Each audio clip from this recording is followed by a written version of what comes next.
네, 반갑습니다. 생활법률 13주차 1교시 강의 시작하도록 하겠습니다. 네, 정당방위의 성립 요건에 대해서 살펴보고 있습니다. 우리 저번 시간에 정당방위의 성립 요건 중 첫 번째 요건은 살펴봤었죠. 그 첫 번째 요건은 자기 또는 타인의 법익을 지키기 위한 행위일 것이라는 첫 번째 요건이었고요. 그리고 두 번째 요건은 상대방의 공격이 현재 부당한 침해에 해당되는 경우에만 내가 정당방위를 할 수 있다라는 거죠. 그러니까 정당방위 성립을 주장하기 위해서는 상대방의 공격이 현재의 공격이어야 하고, 그리고 그러한 공격은 부당한 공격이어야 한다라는 내용 저번 시간에 말씀드렸습니다. 그래서 저번 시간에 현재의 공격의 현재성에 대해서는 이미 설명을 드렸고, 침해의 부당성, 즉 상대방의 공격은 부당해야 된다라는 것과 관련해서 말씀을 드렸고, 관련된 사례를 확인했었죠. 자료 보시면 첫 번째, 두 번째 사례까지는 저번 시간에 이야기를 했고요. 자, 그럼 세 번째 사례부터 한번 보도록 하겠습니다. A는 불신 검문을 하던 경찰관 B로부터 신분증 제출을 요구받자 자신의 운전면허증을 땅바닥에 던지며 B에게 욕설을 하였다. 이에 경찰관 B는 운전자 A를 모욕죄의 현행범으로 체포하려 하였으며, 운전자 A는 경찰관 B의 체포행위에 저항하다가 B에게 상해를 가했다. 자, 그러면 이 경우에 A는 무슨 범죄가 성립하는지 한번 살펴보도록 하겠습니다. 사실관계를 조금 정리하자면 A는 운전자이고요. 그리고 B는 이제 경찰입니다. 경찰관 B가 A라는 운전자에게 이제 불신검문을 하는 건데, 여러분 불신검문이란 것은 경찰관 직무집행법에 규정이 되어 있는 내용입니다. 쉽게 얘기해서 범죄를 저질렀거나 범죄를 저지르려고 하는 사람에 대해서 경찰관이 정지해서 질문할 수 있는 것, 이것을 불신검문이라고 합니다. 그리고 범죄를 저질렀거나 저지르려고 하는 범죄에 대해서 잘 알고 있는 사람이라고 판단되면 경찰관이 정지해서 질문을 할 수 있는 것, 그것을 이제 불심검문이라고 하는데, 경찰관 B가 A라는 운전자에게 이제 불신검문했다는 거죠. 우리 가끔 이렇게 TV나 드라마에서 보면은 경찰관이 지나가는 차량을 정지시켜서 경례를 하고 신분증을 좀 요구하는 그러한 장면이 나옵니다. 이제 그것이 여기서 말하는 불신검문인데, 아마도 이 운전자 B는 굉장히 경찰관 A가 수행하는 경찰관 B죠. 참, 이 A라는 운전자는 경찰관 B가 불신검문을 하는 것이 굉장히 못마땅하고 기분이 불쾌했던 모양입니다. 그래서 운전자 B가 운전자 A가 신분증을 자신의 운전면허증을 땅바닥에 집어 던지면서 경찰인 B에게 욕설을 한 거죠. 그러니까 이 욕설을 들은 경찰관 B는 굉장히 모욕감과 수치심을 느꼈겠죠. 따라서 A라는 운전자를 모욕죄의 현행범으로 체포하려고 이제 체포행위를 했습니다. 그런데 운전자 A가 B라는 경찰의 체포행위에 저항하면서 그러한 와중에 경찰관에게 상처를 입혔던 그러한 사건입니다. 어찌됐든 경찰관 B는 상처를 입었죠. 상해의 결과가 발생했습니다. 이러한 상해의 결과는 결국 A의 폭행행위로부터 발생을 했겠죠. 저항하다가 폭력을 행사했기 때문에 결국 B라는 경찰관이 상해를 입었는데, 재판하는 과정에서 운전자 A가 지금 우리가 배우고 있는 정당방위를 주장을 한 겁니다. 정당방위. 운전자 A의 주장은 그렇습니다. 자신의 폭력 행위를 통해서 경찰관 B에게 상해를 가한 것은 맞다. 뭐 이건 어쩔 수 없이 인정할 수밖에 없는 그러한 사실관계죠. 자, 그렇지만 운전자 A는 이런 주장을 합니다. 내가 경찰관 B에게 상해를 가한 것은 맞지만 그것은 어디까지나 정당방위였다. 경찰관 B가 자신을 부당하게 체포하려고 했기 때문에 자신은 그러한 부당한 체포 행위에 대해서 정당방위를 한 것이다 라고 운전자 A가 주장을 합니다. 자, 그러면 운전자 A에게 과연 정말로 정당방위가 성립하는지 한번 검토를 해보도록 하겠습니다. 먼저 첫 번째 성립 요건이 뭐였죠? 자기 또는 타인의 자기 또는 타인의 법익을 지키기 위한 행위일 것. 이게 정당방위의 첫 번째 성립 요건이죠. 현재 A는 경찰관 B로부터 자신의 신체를 지키기 위해서 정당방위를 한 것으로 보여집니다. 따라서 정당방위의 첫 번째 요건은 갖추고 있습니다. 자, 정당방위 성립 요건 두 번째. 경찰관 B의 공격이 현재의 공격이고 부당한 공격인 경우에만 운전자 A는 정당방위를 주장할 수 있습니다. 경찰관 B가 먼저 체포하려고 했던 이 체포행위 있죠. 이 체포행위에 저항하기 위해서 A가 정당방위를 했다고 주장하는 것이기 때문에 경찰관 B의 체포행위가 현재의 부당한 침해인지 한번 검토를 해봐야 됩니다. 자, 침해의 현재성 인정할 수 있습니까? 침해의 현재성은 당연히 인정할 수 있죠. 경찰관 B가 운전자 A를 현재 체포하려고 하기 때문에 그러한 현재의 체포행위에 대해서 A가 저항을 하는 과정에서 상해를 입힌 것이기 때문에 침해의 현재성은 인정할 수 있습니다. 자, 그러면 두 번째로는 침해의 부당성을 검토해 봐야 됩니다.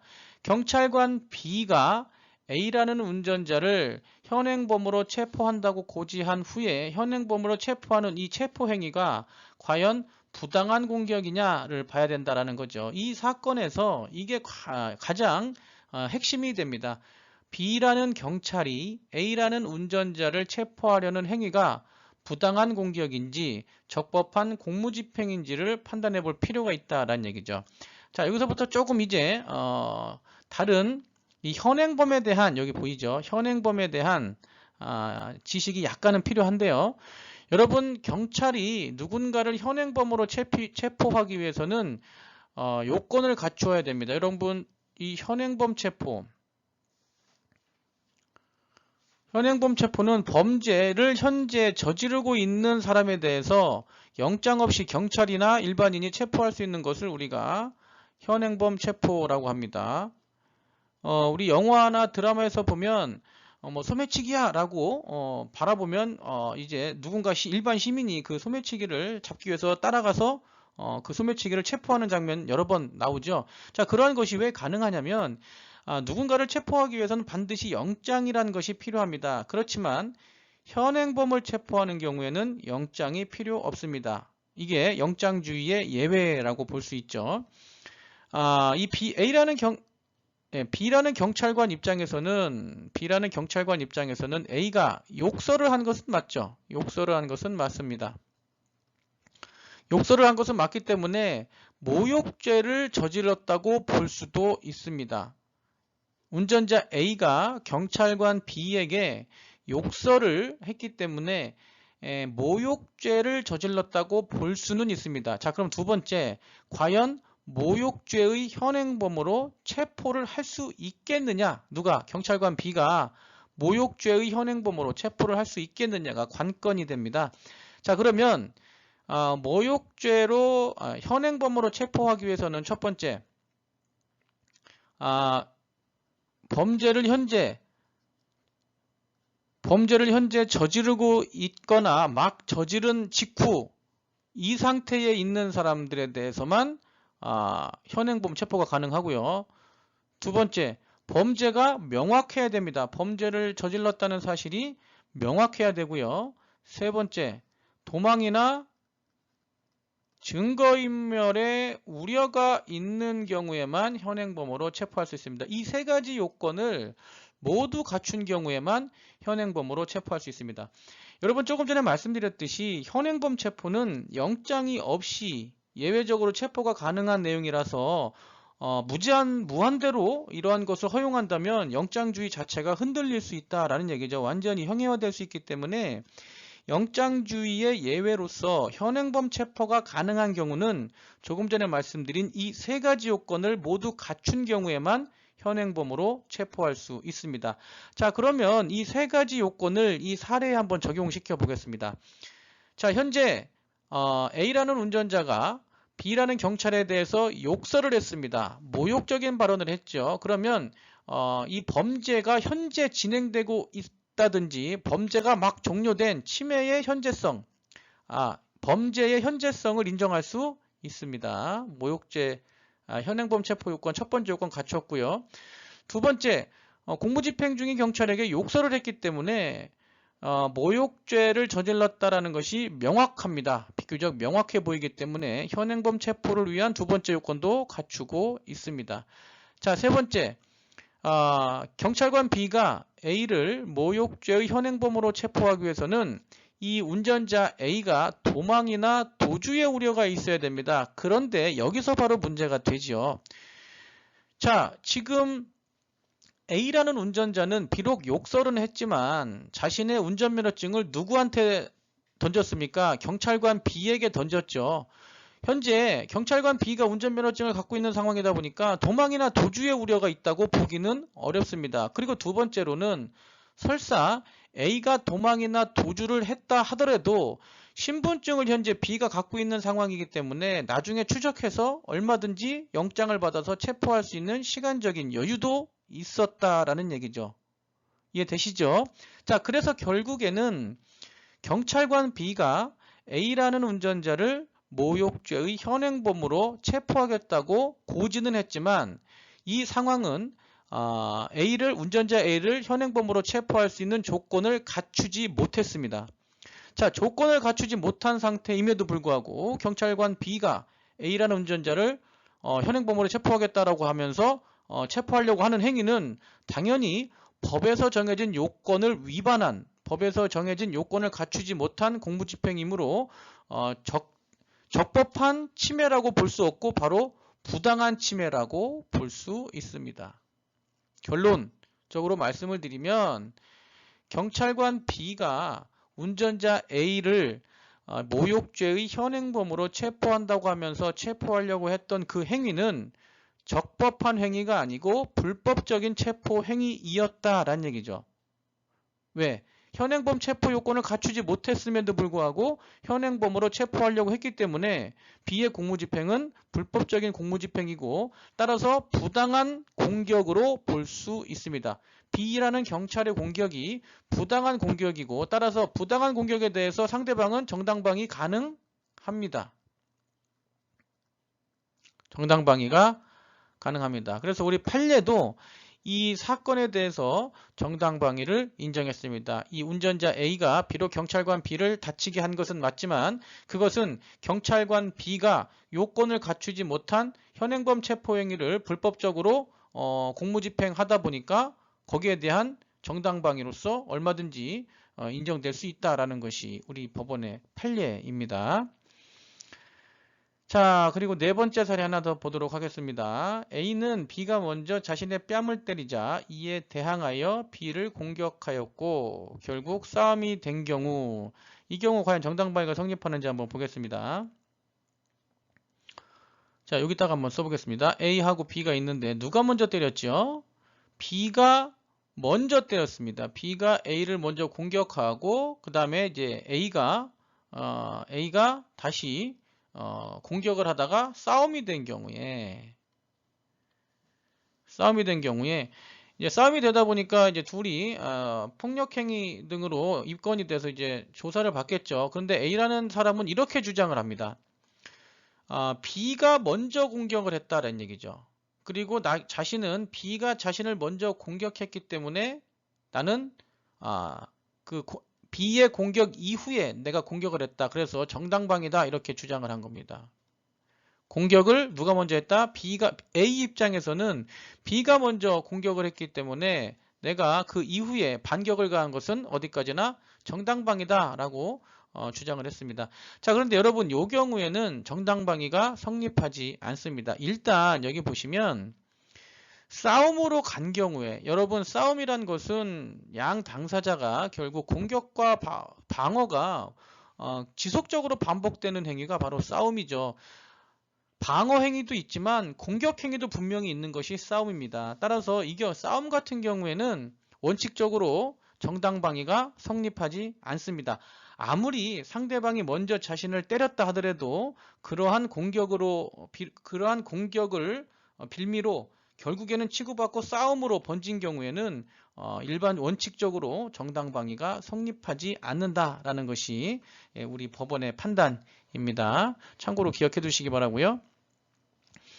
자, 그 다음에 몸무게가 65kg인 A가 몸무게가 85kg인 A가 몸무게가 65kg인 B를 넘어뜨리고 B의 가슴 위에 올라타 목을 조르자 호흡이 곤란하게 된 B가 안간힘을 쓰면서 허둥대다가 침대 위에 놓여있던 과도로 A를 찌른 경우, 자, 이 경우, 자, 한번 사실관계를 또 정리해보면, 자, A라는 사람은 조금 체중이 나가네요. A라는 사람은 85kg이고, 그리고, 몸무게가 B라는 사람은 65kg입니다. 한 20kg 정도 차이가 나는데, 이 몸무게가 훨씬 더 많이 나가는 A가 몸무게가 조금 나가는 B를 땅에 넘어뜨리고 가슴 위에 올라가서 목을 조르니까 호흡이 곤란하게 된 B가 안간힘을 쓰면서 허둥대다가 침대에 놓여있던 과도로 A를 찌른 경우, 이게 사실관계를 보면 매형하고 그 처남 사이에 일어났던 싸움입니다. 그런데 이 싸움에서 이제 나중에 결국 A가 칼에 찔렸죠. A가 칼에 찔렸는데 칼로 찌른 사람은 B입니다. 체중이 비교적 적게 나가는 B가 A를 칼로 찔렀는데 나중에 이 B가 정당방위를 주장했던 거죠. 정당방위. 체중이 20kg이나 더 나가는 사람이 자신의 가슴 위에 올라타서 목을 조리니까 죽게 생기기 직전에, 일보 직전에 자신이 호흡이 곤란하게 돼서 결국에는 과도로 A를 찔렀다. 그래서 정당방위를 주장하는데, 여러분, 결국에는 이 사건 역시 정당방위가 인정되지 않았습니다. 우리 법원은 다른 수단이 있었음에도 불구하고 이 B라는 사람이 과도로 칼로 A를 찔렀다라는 것은 정당방위를 인정하기 어려운 그러한 상황이다라고 판단해서 정당방위를 인정하지 않았던 그러한 사건입니다. 네, 정당방위가 성립하기 위한 세 번째 요건, 바로 상당한 이유가 있을 것이라는 요건인데, 관련된 영상 먼저 시청하도록 하겠습니다. 한밤중에 자신의 집에 들어온 도둑을 때려 뇌사에 빠지게 했다 숨진 이른바 도둑 뇌사 사건 기억하실 텐데요. 정당방위 여부로 논란이 뜨거웠는데 결국 대법원은 정당방위로 볼 수 없다고 판단했습니다. 최두희 기자가 보도합니다. 지난 2014년 3월 20대 최모 씨는 새벽 3시쯤 귀가했다가 물건을 훔치려고 침입한 도둑 55살 김모 씨와 마주쳤습니다. 최 씨는 도둑 김 씨를 주먹과 빨래 건조대 등으로 때려 제압한 뒤 경찰에 신고했지만 김 씨가 뇌사에 빠지면서 재판에 넘겨졌습니다. 최 씨는 정당방위라고 주장했지만 1, 2심에 이어 대법원도 최 씨의 주장을 받아들이지 않았습니다. 재판부는 서랍장을 뒤지던 김 씨를 주먹으로 때려 제압한 것은 정당방위로 보여 검찰이 기소조차 하지 않았다고 설명했습니다. 하지만 이후 넘어진 도둑이 도망가려 하자 발로 뒤통수를 차고 빨래 건조대로 내리친 혐의는 후속 폭행에 해당한다고 판단했습니다. 재판부는 또 김 씨가 도망가지 못하게 하려면 소리를 질러 이웃의 도움을 청하거나 끈 등으로 포박할 수 있었는데 그러지 않았다는 점을 지적했습니다. 도둑을 제압하는 정도를 넘어서 머리 부위 등을 지속적으로 여러 차례 때려서 사망에 이르게 한 사건에서 그 정도가 너무 지나쳐 정당방위로 보기는 어렵다고 한 원심을 수긍한 판결입니다. 변호인 측은 대법원 판결을 존중한다면서도 아쉬움을 나타냈습니다. 방위 의사가 없었다고 판단한 부분은 국민 일반의 법감정과 거리가 있어 보이고 정당방위 법리상 쉽게 납득하기는 어렵습니다. 대법원이 상고를 기각함에 따라 최 씨는 상해치사 혐의로 징역 1년 6개월에 집행유예 3년이 확정됐습니다. 하지만 미국 등 해외에서는 정당방위를 비교적 폭넓게 인정하고 있는 현실을 고려해 우리도 정당방위에 대한 법적 재검토가 시급하다는 지적이 나오고 있습니다. YTN 최두희입니다.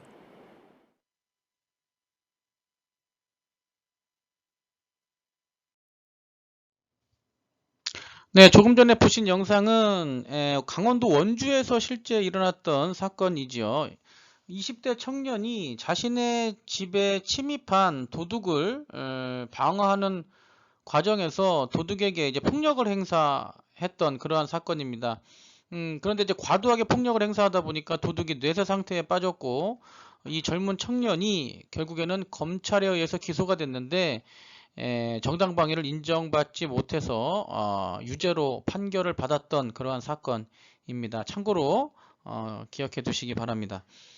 자, 그리고 정당방위가 성립하기 위한 세 번째 요건, 바로 상당한 이유가 있을 것입니다. 자, 의미를 한번 보시면 정당방위는 위법한 침해 행위에 대해서 방위하는 행위이므로 그러한 방위 행위는 상당한 이유가 있어야 된다라는 것이 바로 상당성, 상당한 이유가 있을 것이란 정당방위의 마지막 성립 요건이다, 이렇게 보시면 됩니다. 이 상당성이란 것은 적합성의 원칙과 최소 침해의 원칙을 내용으로 하고 있지요. 적합성의 원칙은 정당방위하는 그 행위는 위험을 즉시 효과적으로 제거하는데 아주 적합한 수단이어야 되고요. 최소 침해의 원칙, 즉 방위자는 정당방위를 하는 사람을 말합니다. 정당방위를 하는 사람은 정당방위에 적합한 여러 수단 중에서 침해자에게 가장 경미한 손실을 입히는 수단을 선택해야 된다라는 것이 바로 상당한 이유가 있을 것과 관련된 최소 침해의 원칙입니다. 자, 관련된 사례 하나 보도록 하겠습니다. 야간에 술이 취한 상태에서 병원에 있던 과도로 대형 유리창문을 쳐 깨뜨리고 자신의 복부에 칼을 대고 할복 자살하겠다고 난동을 부린 피해자를 출동한 2명의 경찰이 총기를 딱 한 번 발사해서 피해자의 왼쪽 가슴 아래 부위를 관통해서 사망하게 한 경우, 이 경우 여러분, 이것도 실제 있었던 사건입니다. A라는 사람이 병원에서 막 난동을 부리는 거죠. 막 난동을 부리고 칼로 유리창을 깨뜨리고 자신의 배를 그으면서 할복 자살하겠다고 막 난동을 부리니까 결국 신고를 받고 경찰관 2명이 출동을 합니다. B와 C라는 경찰관이 출동을 하는데 이런 난동을 부리는 이 A에게 총을 발사했다라는 얘기죠. 경찰이 총을 발사했는데 딱 한 발 발사했습니다. 그런데 공교롭게도 이 한 발이 A의 가슴을 관통해서 즉사한, 그 자리에서 사망한 그러한 사건입니다. 결국에는 B와 C가 아무리 공무집행이라고 하더라도 살인죄로 기소가 돼서 재판을 받게 있겠죠. 재판을 받는데 B와 C가 이런 주장을 합니다. 자신은 병원에서 난동을 부리고 있는 A에게 정당방위 차원에서 총기를 발사한 것이다 라고 B와 C라는 경찰이 주장을 하는데, 자, 정당방위가 정말 성립하는지 한번 우리가 지금까지 배웠던 요건을 가지고 설명을 해보면, 첫 번째, 자기 또는 타인의 법익을 지키기 위한 행위 맞습니까? 그렇죠. 경찰관 B와 C의 행위는 현재 A가 병원에서 난동을 부리고 있기 때문에 타인의 법익을 침해할 수도 있고 현재 유리창 같은 것을 부수면서 타인의 법익을 현재 침해하고 있죠. 자, 그러한 법익 침해를 방어하기 위한 행위인 건 맞습니다. 첫 번째 요건 갖추고 있죠. 자, 두 번째 요건, A의 공격은 현재 부당한 공격이어야 됩니다. 현재 부당한 공격이어야 합니다. 자, 그런데 B하고 C라는 경찰이 현장에 도착했을 때 A라는 사람이 지속적으로 난동을 부리고 있는 상황이었습니다. 현재 공격 진행 중이니까 현재성 인정할 수 있고요. 그리고 A라는 사람이 할복을 하겠다고 자신의 복부에 칼을 대고 병원의 유리창을 막 깨부수고 있으니까 이건 누가 봐도 부당한 공격 맞습니다. 자, 세 번째, 지금 우리가 배운 상당한 이유가 있을 것. 상당한 이유가 있을 것. 근데 여러분, 이 상당한 이유를 갖추기 위해서는 조금 전에 봤죠. 적합성의 원칙, 방위행위는 위험을 즉시 효과적으로 제거해야 되는데 적합한 수단이어야 된다라는 거하고 최소 침해의 원칙. 자, 그런데 이 사건에서는 여러분 두 번째, 최소 침해의 원칙이 문제가 된 거죠. 정당방위 하는 사람은 정당방위에 적합한 여러 수단 중에서 침해자에게 가장 경미한 손실을 입히는 수단을 선택해야 됩니다. 여러분, 현재 B와 C라는 경찰은 총기를 소지하고 있죠. 그러면 경미한 손실을 입히는 차원에서 정당방위를 한다면 첫 번째로는 일단 공포탄을 쐈어야 됩니다. 일단 공포탄을 쏴서 주의를 환기시키고 경각심을 준 후에 그래도 A의 난동이 멈추지 않는다. 그러면 두 번째로는 실탄을 발사할 수 있겠죠. 실탄을 발사하더라도 생명과 직결되지 않는, 즉 사람의 생명을 침해하지 않는, 침해가 최소한으로 침해를 입힐 수 있는 부위, 뭐 허벅지라든지 하체 부위를 겨냥해서 발사하는 수단을 선택했어야 되는데, 딱 한 발을 발사한 것이 그것도 이 A라는 사람의 가슴을 명중시켰기 때문에 정당방위를 주장한다 하더라도 최소 침해의 원칙을 지키지 않았다. 따라서 상당한 이유가 있는 행위라고 보기 어렵다라는 게 우리 법원의 판결입니다. 이 사건 여러분 상당성과 관련해서 기억을 해 두시기 바랍니다. 일단 이야기형법, 죄송합니다. 생활법률 13주차 1교시 수업은 여기서 마치도록 하겠습니다. 고생하셨습니다.